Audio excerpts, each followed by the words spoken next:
Hello friends, welcome to DG analytics. आज हम बात करने जा रहे हैं बहुत ही इम्पोर्टेंट टॉपिक और बहुत ही क्रूशियल है उन स्टूडेंट्स के लिए जिन्होंने अभी मास्टर्स इन बायोटेक्नोलॉजी किया है, मास्टर्स इन लाइफ साइंसेस किया है और जो आगे अपना फ्यूचर देख रहे हैं in research, whether it's academic और इंडस्ट्री। लेकिन आज हम लोग स्पेशली फोकस कर रहे हैं एकेडमिक्स के तौर पे कि अगर स्टूडेंट्स प्लान कर रहे हैं फॉर डूइंग पीएचडी और वो किसी एंट्रेंस एग्जाम को क्रैक करना चाहते हैं, जैसे CSIR हो, DPT हो, इस तरीके का, उस तरीके के एग्जामों के लिए किस तरीके का स्ट्रेटेजी और रणनीति हो, इस तरीके के बहुत सारे इंपॉर्टेंट वाइटल टॉपिक्स पे आज हम बात करने जा रहे हैं। साथ ही आज हमारे साथ है मिस्टर अजय कुमार, जिन्होंने DPT एंट्रेंस एग्जाम 2022 क्रैक किया है और ये अभी JRF पोजीशंस होल्ड करते हैं। और जनरली बहुत सारे इंटरव्यूज आपने देखे होंगे जिसमें जनरली फ्रेशर स्टूडेंट्स का इंटरव्यू होता है, बट ये इंटरव्यू इसलिए खास है क्योंकि ये इंटरव्यू में हुआ क्या है कि जो स्टूडेंट्स किसी कारणवश आफ्टर MSc कैरियर्स को लेके या कुछ जिम्मेदारियों के वजह से अपने PhD के सपने को पूरे नहीं कर पाए, उस तरह के स्टूडेंट्स जो कभी कभार नाउम्मीद हो जाते हैं या उस तरह के स्टूडेंट जो एंट्रेंस एग्जाम का तैयारी करते करते हतोत्साह हो जाते हैं, उन लोगों के लिए भी ये सेशन बहुत ही इम्पोर्टेंट है। मिस्टर अजय कुमार के बारे में अगर हम संक्षिप्त में बात करें तो इन्होंने अपने मास्टर्स करने के बाद जिम्मेदारियों की वजह से इन्होंने IFP institute of forest productivity Ranchi Jharkhand में एज ए रिसर्चर काम किया। इसके बाद इन्होंने बहुत सारे IT कंपनीज में as an IT research analyst के तौर पे काम किया। इंस्पायर्ड कोविड पैंडेमिक में भी इन्होंने अपनी सेवाओं का महत्वपूर्ण योगदान दिया, जहां सबके जॉब्स और अदर थिंग्स क्राइसिस में आ गए थे, वहां भी इन्होंने अपने जॉब्स एंड फाइनेंशियल स्टेबिलिटी को मेंटेन करते हुए कोविड में भी बहुत सारी सेवाएं प्रस्तुत की। साथ में इन्होंने रिसर्च की जर्नी भी कंटिन्यू रखी। सो आज हम मिस्टर अजय कुमार से ही जानते हैं एक विवरण कि इन्होंने अपने रिसर्च की जर्नी को किस तरीके से स्ट्रगल पूर्ण किया और बीइंग एन एक्सपीरियंस आज ये कहाँ है, आज ये क्या कर रहे हैं। साथ ही इन्होंने अपने रिसर्च की जर्नी से DPT जैसे एग्जाम्स को अपने सारे लायबिलिटीज के बावजूद भी क्रैक किया और एज ए JRF के पोजीशन पे पहुंचे। चलते हैं अजय कुमार के पास। सो हेलो अजय, तो अपने बारे में कुछ बताएं हमारे ऑडियंस को। Thank you very much sir for inviting me in your platform. मैं अपनी जर्नी के बारे में बताना चाहूँगा कि 2014 में जब मैंने MSc कंप्लीट किया तो उसके बाद आई वॉज कम्प्लीटली क्लूलेस। मुझे कोई आइडिया नहीं था मुझे आगे करना क्या है। मैं कई सालों तक मैंने CSIR नेट एग्ज़ाम्स दिए हैं और हर बार यही होता था कि मेरा होता नहीं था। मैं सुनता था कि किसी का हो गया CSIR नेट में, किसी का यहाँ हो गया, किसी का वहाँ हो गया। मैं बिल्कुल निराश हो चुका था। सारे मेरे फ्रेंड बोल रहे थे कि तुम क्यों जो है नेट के पीछे भाग रहे हो, तुम CSIR नेट बार बार एग्जाम देते हो और कुछ तुम्हारा होता नहीं है। तो फिर भी मैं लगा रहा CSIR नेट मैंने कई बार दिया। फाइनली मैंने सोचा कि मुझ में क्या ऐसी कमी रह गई कि मैं अभी तक मेरा जो है CSIR नेट मैंने अभी तक क्वालिफाई नहीं कर पाया है। तो फिर मैंने सोचा कि ऐसे कौन कौन से एग्ज़ाम हैं CSIR नेट के अलावा जहां मैं अपना लक आजमा सकता हूं। मैंने अभी तक जितनी प्रिपरेशन की है CSIR नेट की, उसे मैं वहां पे उसका फायदा उठा सकता। स्मार्ट मूव लिया जिसके वजह से इनका जर्नी एक सक्सेसफुल मुकाम पर पहुंचा। तो आइए जानते हैं अजय से इन्होंने ऐसा क्या किया। सर मैं बताना चाहूँगा कि CSIR नेट के अलावा ऐसे बहुत सारे एग्जाम हैं जो कैंडिडेट हैं, लाइफ साइंस कैंडिडेट जो हैं वो ट्राई कर सकते हैं, उसके लिए प्रिपरेशन कर सकते हैं, मेहनत कर सकते हैं। तो मैंने DPT के बारे में सोचा। DPT के बारे में मैंने इसलिए सोचा क्योंकि नंबर ऑफ पार्टिसिपेंट जो है DPT में बहुत कम होते हैं as compare to the CSIR NET, और इसलिए मैंने DPT की तैयारी करनी शुरू की। मैं जब DPT JRF एग्जाम की प्रिपरेशन कर रहा था तो इस दौरान जो है due to some financial conditions मुझे एक कोचिंग, मेरे घर के पास एक कोचिंग इंस्टीट्यूट है, वहाँ मुझे ज्वाइन करना पड़ा। वहाँ मुझे एज अ टीचर मुझे पढ़ाना पड़ा। तो मैं क्लास 3-4 के स्टूडेंट से लेकर क्लास 9-10 के स्टूडेंट्स को मैथ पढ़ाया करता था और मुझे लगता है कि DPT की तैयारी में मुझे उससे बहुत ज़्यादा हेल्प मिली। मतलब टीचिंग आपको बहुत ज़्यादा सपोर्ट किया, आपके बेसिक कंसेप्ट्स को क्लियर किए। Yes sir. स्पेशली मुझे लगता है 9-10 के जो बच्चों को आपने ट्यूशन पढ़ाया, यस सर, और 11-12 के बच्चों को भी, if I am not wrong, 11-12 के बच्चों को भी जो आपने ट्यूशन पढ़ाया, यस सर, इससे आपका physics, chemistry and maths yes ये फुल्ली कंसेप्चुअल रिवीजन हुआ, इसके लिए आपने कोई स्पेशल बुक्स नहीं पढ़ा। Yes sir.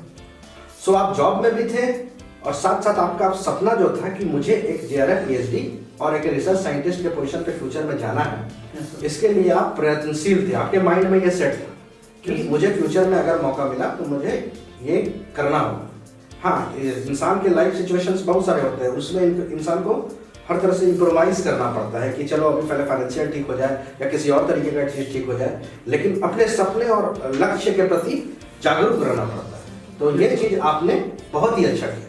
जब आप 9th-10th के ये करा रहे थे फिजिक्स, केमिस्ट्री एंड मैथ्स, सो हमारे ऑडियंस को क्या आप बता पाएंगे कि किस किस टॉपिक्स ने आपको आपके एग्जाम्स के प्रिपरेशन के दौरान ज़्यादा हेल्प किया? स्पेशली सर जो क्लास 7, 8, 9, 10 के स्टूडेंट्स को जो मैं मैथ पढ़ाता था, स्पेशली सर उसमें जो एक्सपोनेंट्स, पावर, अलजेब्रा, ये इसने मुझे बहुत ज़्यादा हेल्प की, क्योंकि जो आपका सेक्शन ए होता है DBT JRF एग्जाम में, उसमें मेनली आपका मैथ होता है। अगर आपका हाई स्कूल मैथ अगर आपका अच्छा है तो आप DBT का सेक्शन ए बहुत अच्छा कर सकते हैं। अगर आपका सेक्शन ए अच्छा हो गया तो ऑब्वियसली आपका कॉन्फिडेंस बहुत ज़्यादा इंक्रीज हो जाएगा, और अगर आपका कॉन्फिडेंस इंक्रीज हो जाता है तो आप लाइफ साइंस स्टूडेंट हो तो ऑब्वियसली जो है वो आपका बैकग्राउंड है, आपका कोर है, वो आपका कोर सब्जेक्ट है, तो ऑब्वियसली आप उसमें अच्छा परफॉर्म करोगे। तो आप ये कह सकते हैं कि बायोटेक्नोलॉजी स्टूडेंट्स के लिए मैथ भयावह नहीं है, अगर वो चाहे तो वो मैथ्स अच्छा कर सकते हैं। Yes sir.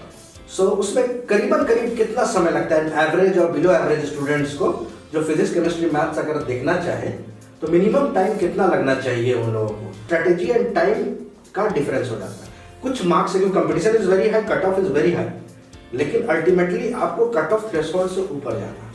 तो उसके लिए आप क्या हमारे ऑडियंस को ये सजेशन देना चाहिए कि मैथ्स में किस किस टॉपिक को हम लोग टच करें या किस किस स्ट्रेटेजी से बच्चे स्टार्ट करें कि उनका मैथ्स पॉसिबल है या फिजिक्स पॉसिबल है या केमिस्ट्री पॉसिबल है?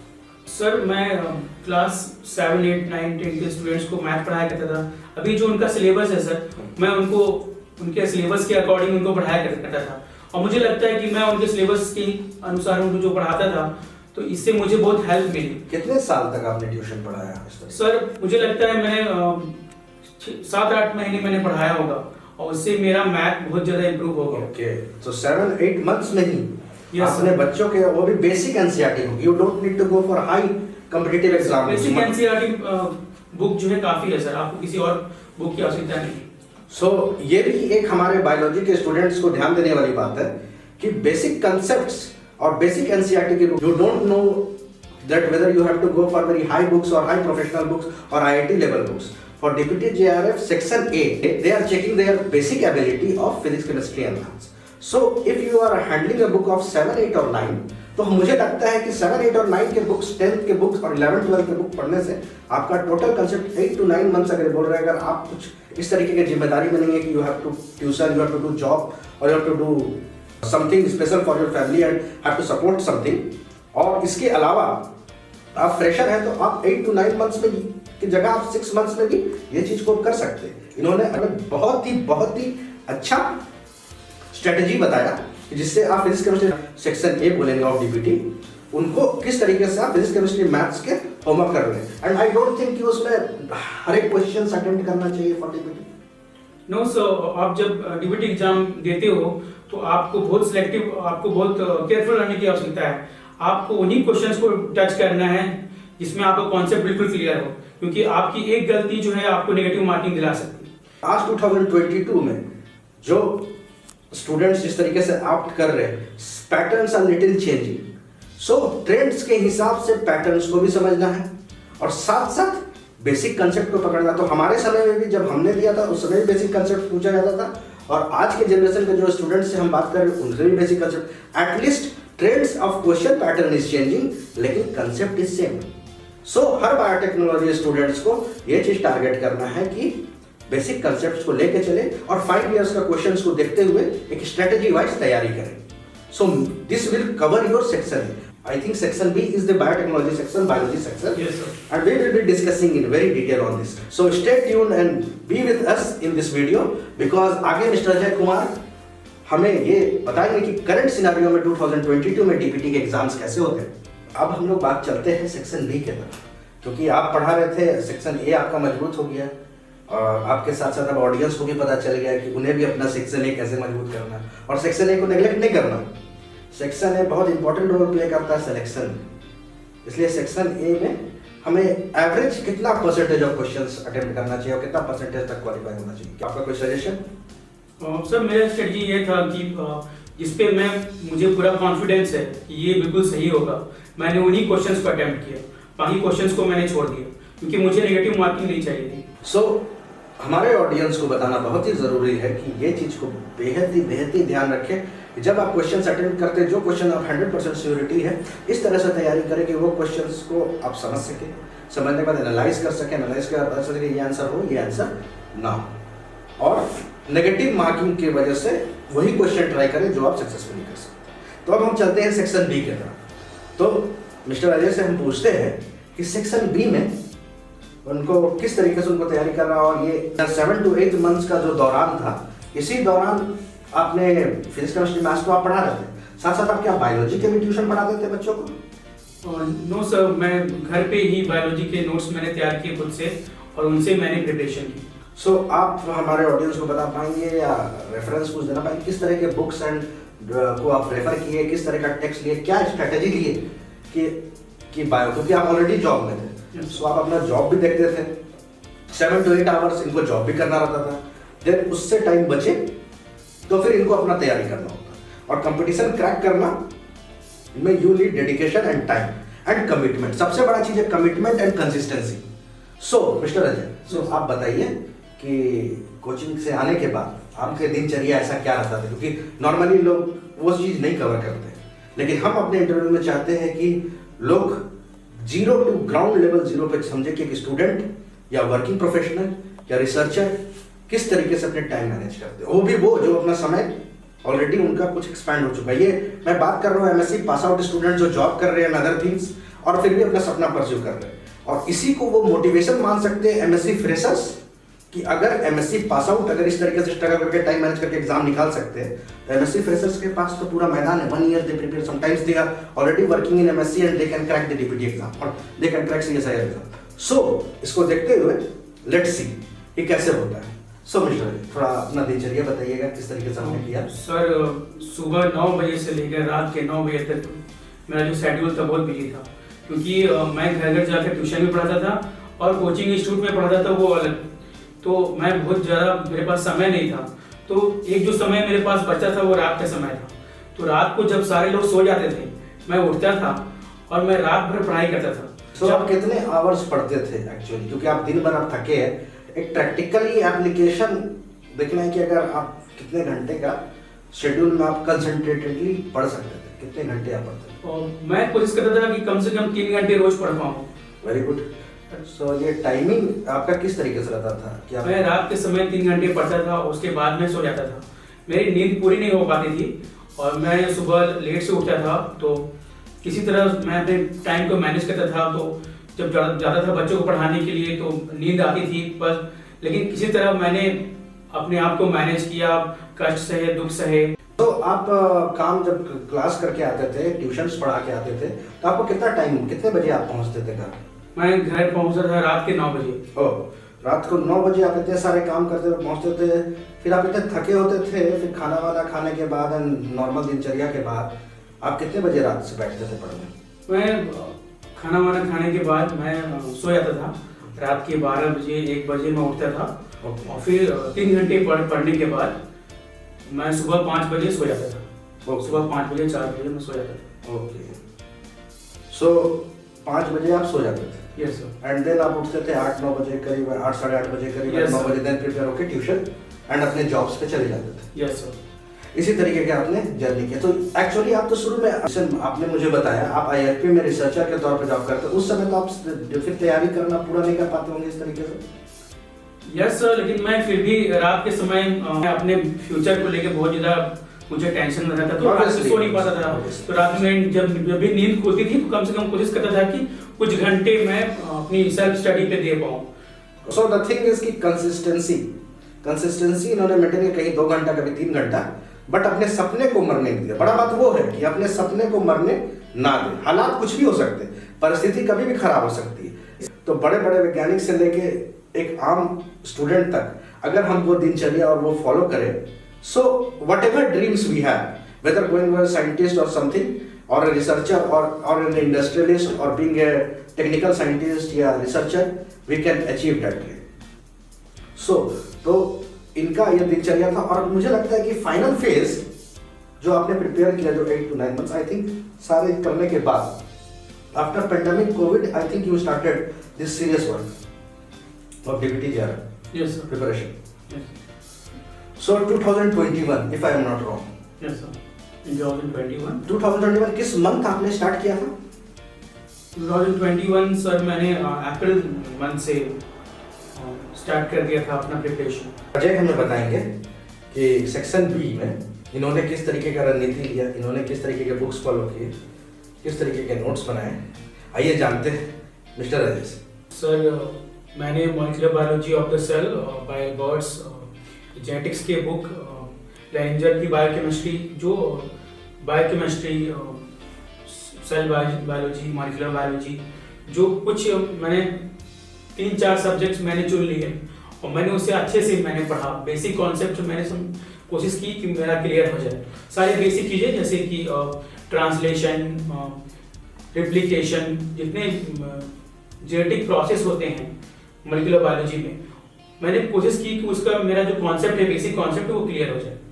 सो आप बोल रहे कि आपने एल्बर्ट को पढ़ा पूरा? Yes sir. सो स्पेशली मैंने जो बेसिक कॉन्सेप्ट्स जो हैं, रिप्लिकेशन। सो आप कह रहे हैं कि जो प्रेस्क्राइब्ड बुक्स थे उनसे आपने सेलेक्टेड टॉपिक्स उठाए? Yes sir. जैसे फॉर एग्जांपल सेल बायोलॉजी आपने उठाया, और जेनेटिक्स आपने उठाया, और मॉलिक्यूलर बायोलॉजी आपने। Yes sir. और आपने अलग अलग बुक से उस पे नोट्स बनाए। Yes sir. और इसके अलावा आपने कोई अदर शॉर्ट बुक्स भी फॉलो किए? नहीं सर, मैंने कोशिश की कुछ स्टैंडर्ड बुक्स मैंने फॉलो किया, और मैंने कोशिश की कि मैं खुद से नोट्स बनाऊं। Okay. मैंने खुद से अपना नोट्स बनाया, सारे मैंने सिलेबस देखा, DBT का सिलेबस देखा, मैंने CSIR का सिलेबस देखा, जो मैचिंग टॉपिक्स जो थे, जो कि दोनों में पूछे जाते हैं, मतलब बेसिक नोट्स बनाए मैंने। Okay. ताकि मेरा बेसिक कॉन्सेप्ट क्लियर हो जाए।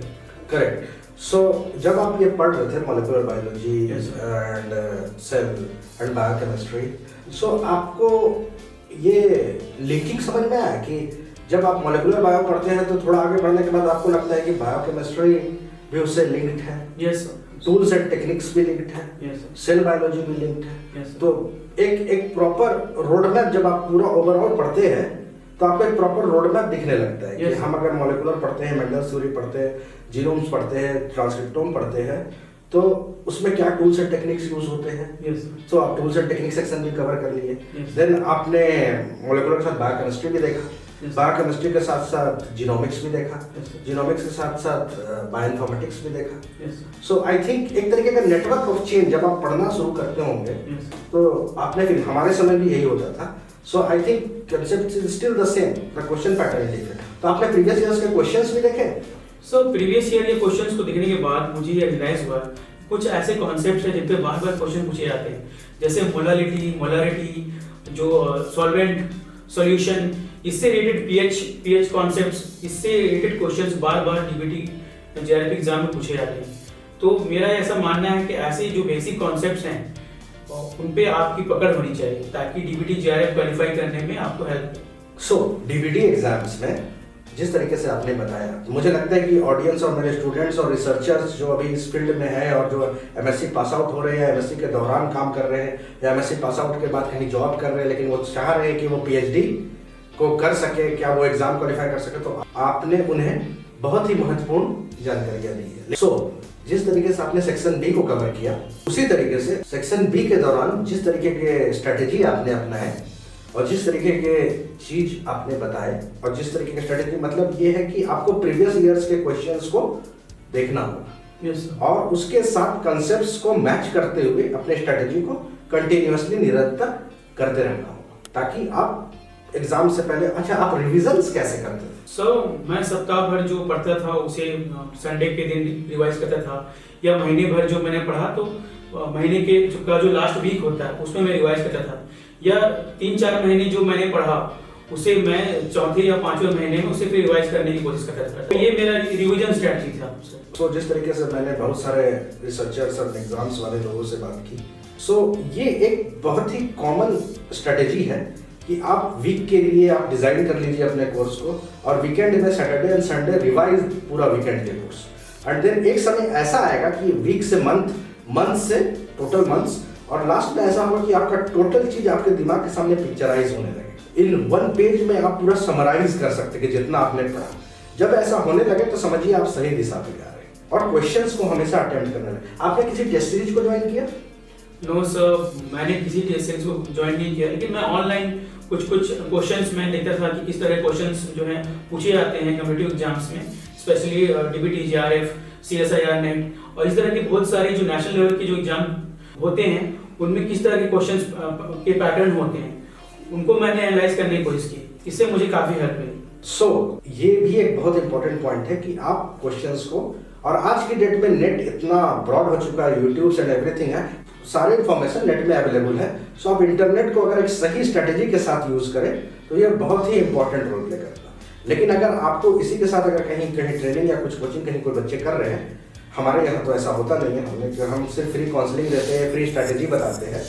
अगर आपको होता है तो उससे आपको रफ्तार मिल जाती है, but any how end of the day आपका मेहनत ही आपको एग्जाम क्वालिफाई कराता है। सो मिस्टर, तो आपने डीबीडी एग्जाम क्वालिफाई कर लिए, आपकी ये स्ट्रेटेजी रन लाई, और हमारे ऑडियंस को भी ये महत्वपूर्ण इंपॉर्टेंट है। बट करेंटली अभी आप क्या कर रहे हैं? सर मैं अभी डीजी एनालिटिक्स में एज ए इंटर्नशिप ट्रेनिंग काम कर रहा हूँ। सो आप डीजी एनालिटिक्स में एज एन इंटर्न रिसर्च के तौर पे काम कर रहे हैं। आपने डीबीटी क्वालिफाई कर लिया, आपने पीएचडी में भी आपको बहुत जगह से इंटरव्यू के कॉल्स आ चुके हैं, आप बहुत जगह इंटरव्यू अप्लाई भी कर चुके हैं, इंटरव्यू के रिजल्ट्स भी वेट कर रहे हैं। सो आपने ये डीजी एनालिटिक्स रिसर्च फर्म, जो झारखंड का पहला बायो इन्फॉर्मेटिक्स रिसर्च फर्म है, और साथ में ये बायोटेक्नोलॉजी विंग में भी अब काम कर रहा है, और साथ में हेल्थ इन्फॉर्मेटिक्स में भी। सो इस रिसर्च फर्म में आपका अनुभव कैसा, आपको क्या लगता है स्टूडेंट्स को क्यों एक रिसर्च जरूरी? सर मैं एक चीज कहना चाहूंगा कि जब मैंने 2014 में एमएससी पास किया तो उसके बाद मुझे इतना लंबा समय लग गया डीबीटी जेआरएफ क्वालिफाई करने में। 2022 में मैंने डीबीटी जेआरएफ क्वालिफाई किया, लेकिन मुझे ऐसा लगता है कि अगर मैं सही समय पर अगर मैंने एज एन इंटर्नशिप ट्रेनिंग अगर मैंने ज्वाइन कर लिया होता डीजी एनालिटिक्स, तो मुझे बहुत सारे कॉन्सेप्ट पहले ही समझ में आ जाते, और मुझे इतना लंबा जो समय लगा डीबीटी जेआरएफ क्वालिफाई करने में वो नहीं लगता। रिसर्च के दौरान जिस तरीके से आज आप काम कर रहे हैं जीनोमिक्स में, ड्रग डिजाइन में, कोडिंग्स में, और बायोटेक और बायो इन्फॉर्मेटिक्स के अमलगमेशन में, मल्टीडिसिप्लिनरी अप्रोच में, तो आपको लगता है कि ये हेल्पफुल है आपकी इंटरव्यू क्रैकिंग में? Yes sir, I am 100% sure कि जो कुछ भी मैं यहाँ सीख रहा हूँ और मैं सीख चुका हूँ वो मुझे बहुत ज़्यादा हेल्प करेगा आगे इंटरव्यू, जो पीएचडी इंटरव्यू हैं उनको क्रैक करने में, और जो भी कॉम्पिटिटिव एग्जाम्स अगर मैं अटेम्प्ट करूंगा तो उसमें मुझे काफ़ी हेल्प मिलेगी इससे। तो आप क्या फील करते हैं कि रिसर्च जो हम लोग कर रहे हैं, जिस तरह का रिसर्च कर रहे हैं, जीनोमिक्स में कर रहे हैं या कैंसर पे कर रहे हैं, जिस तरीके के टॉपिक्स पे हम लोग डील कर रहे हैं, genes and other thing, concept of exams में भी आजकल रिसर्च एप्टीट्यूड बेस्ड क्वेश्चंस ही आते हैं ज़्यादा? Yes sir. सो अगर स्टूडेंट्स ये चीज़ पहले कर लेते हैं ड्यूरिंग देयर एकेडमिक, ये एमएससी के स्टूडेंट्स से बात किया जा रहा है और एमएससी फाइनल ईयर्स के स्टूडेंट्स से बात किया जा रहा है, कि अगर वो किसी भी रिसर्च फॉर्म में जहां इस तरह का रिसर्च हो रहा है, गवर्नमेंट या प्राइवेट, अगर वो अपने एकेडमिक्स के दौरान इन रिसर्च को भी साथ साथ करते रहे तो उन्हें एक रिसर्च एप्टीट्यूड डेवलपमेंट स्टार्ट हो जाएगा। और जिस तरीके से आपने रिसर्च किया, आपके पेपर्स भी आने वाले हैं, so I think it will gladly help students.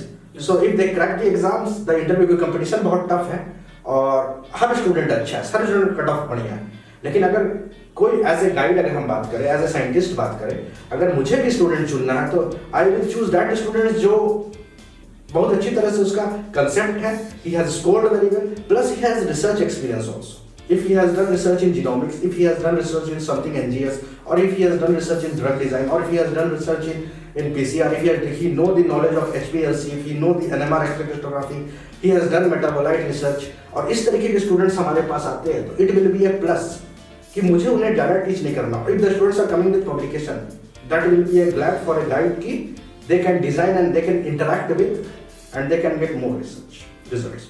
ये चीज़ तो फाइनल है कि स्टूडेंट्स डीबीटी एग्जाम निकाले, जिस तरीके के स्ट्रेटेजी आपने डिस्कस किया, it will surely help the future students जो प्रिपेयर्ड है या जो एमएससी पास आउट हो गए हैं और स्ट्रगल कर रहे हैं उनके लिए। साथ ही जो रिसर्च के आपने बताया ये भी बहुत इंपॉर्टेंट है। इसके साथ एक बहुत वाइटल क्वेश्चन जो हमारे मन में उभर रहा है कि ये जो दौरान था एमएससी पास आउट स्टूडेंट्स जो किसी कारणवश किसी जॉब के वजह से या अपने नेग्लिजेंसी के वजह से कभी एकेडमिक में मेहनत नहीं कर पाए और वो स्टिल सपना देख रहे क्योंकि उनका फ्रेंड क्वालिफाई हो गया, इस मोटिवेशन को आपने जिंदा कैसे रखा और अपने ये लॉन्ग स्ट्रेच ऑफ जर्नी में जो डीपीटी एग्जाम या सीएसआर एग्जाम जो आप जिस तरीके से मुकाम पे पहुंचे डीपीटी एंड सीएसआर एग्जाम्स में आपने जो अचीव किया, इसमें मोटिवेशन आपको बहुत सारा स्ट्रेस हुआ होगा, एंग्जाइटी हुआ होगा, बहुत लोगों ने आपको परेशान किया होगा, यार ये क्या कर रहे हो यार, अब तक तो हमारे उम्र के लोगों के पास तो कार हो गया, जॉब हो गया, why you are doing research, और साथ में आपने फाइनेंस भी देखा, घर भी देखा, how you tackled this thing, इस पर कुछ कहना चाहेंगे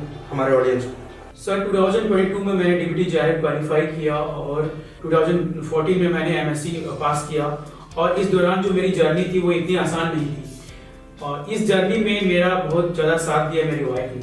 मेरे 2 बच्चे थे और मेरी लाइफ इतनी इजी नहीं थी और घर की जिम्मेदारी पैसों की समस्या थी, घर भी देखना है, सब कुछ देखना है और मम्मी पापा जो है वो हमेशा बोलते थे कि बेटा क्या कर रहे हो, कहीं सरकारी नौकरी कर लो। सपोर्ट करने वाला कोई था नहीं, मुझे समझने वाला कोई नहीं था। तो मुझे बस एक ही चीज़ दिख रहा था कि मुझे नेट क्वालिफाई करना है क्योंकि मुझे रिसर्च के फील्ड में एक अच्छा कैरियर बनाना है।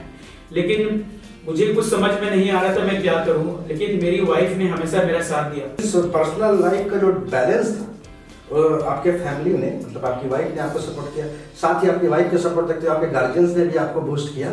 सो कहीं ना कहीं एक सपोर्ट सिस्टम आपको एनवायरनमेंट देती है, वेदर आप एमएससी पास आउट हो, आप कहीं जॉब कर रहे हो या समथिंग कुछ कर रहे हो, तो भी एनवायरनमेंट आपको सपोर्ट दीजिए। अगर आप सही डायरेक्शन पे है और मेहनत करें, प्रॉब्लम्स आएंगी और उस प्रॉब्लम्स को हम लोग को टैकल करना है बोल्डली, और इसी के साथ साथ एनवायरनमेंट्स भी आपको साथ है। सो डिप्रेशन भी आपको बहुत ज़्यादा होता था, जिस तरीके से आपने बताया कि वाइफ आपको सपोर्ट करती थी, फ्रेंड्स भी थे जो सपोर्ट करते थे इस तरीके के।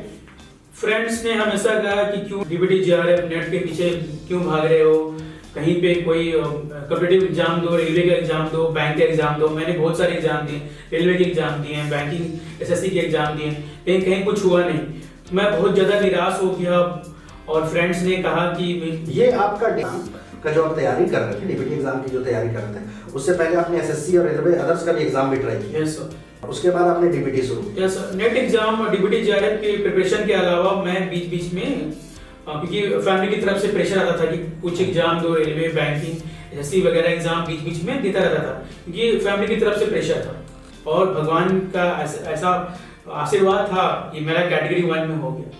सो डीपीटी एग्जाम विद कैटेगरी 1 होने के बाद आपको एक सुकून और एक ये भी चीज रहा कि दुनिया कुछ भी बोले, I had achieved my goal. Now I am facing again. I am not resting. I am again struggling for next one.